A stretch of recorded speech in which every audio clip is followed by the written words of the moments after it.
юм байна. Сонин юм байна. Бас байна шүү. Аргагүй шүү дээ. Таны нэрийг албаар буруу бичүүлж өстой нөгөө боловсон хүчин хийх гээд байна. Монгол улсын боловсролын их сургуулийн Өнөр Баян тэргүүтэй төмөр тогоо болд Баян сан магистрж явгих эрхэм доктор профессорууд биднийг боловсон гэгч нь хүчирхийлэх гэж байна.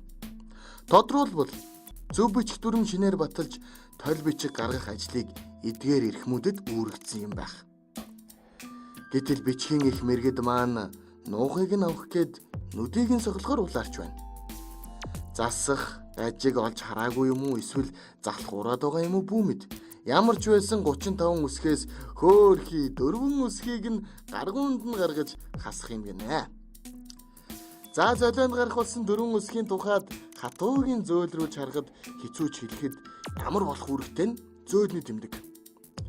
За бас тэрний нөхөр хатуугийн тэмдэг орж явчихж. Бас болоогүй. Эрэлт ихтэй тооцогддог хагасын хүртэл их л хэлмэдүүлдэд өртчихсөө гэд тууж явна.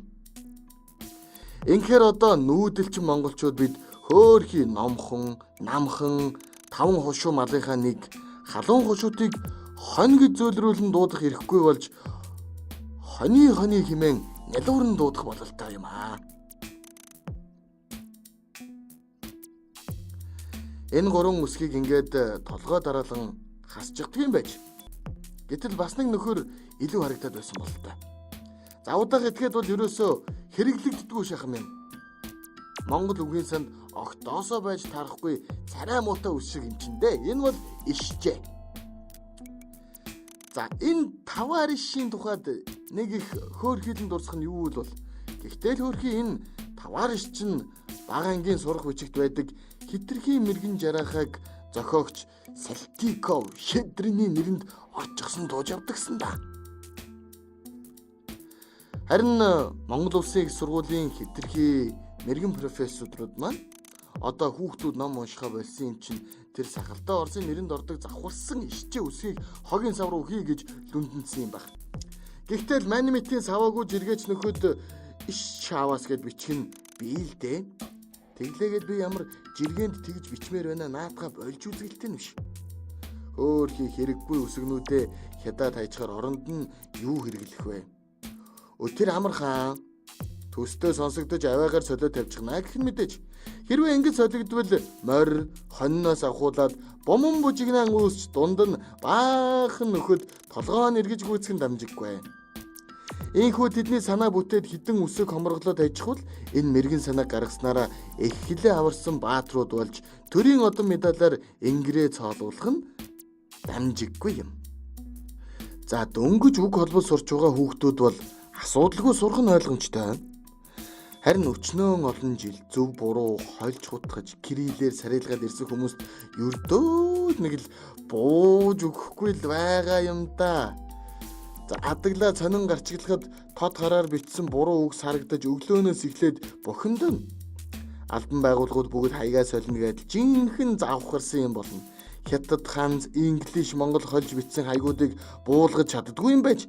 Энэ өөрчлөлтөд тааруулж солино гэвэл ёстой гонжийн жоо голооны баас байлгүйдэ гэдэл өөртөөгөө маргалдаж суутал нэг сонин зүйл олоод харчихлаа шүү.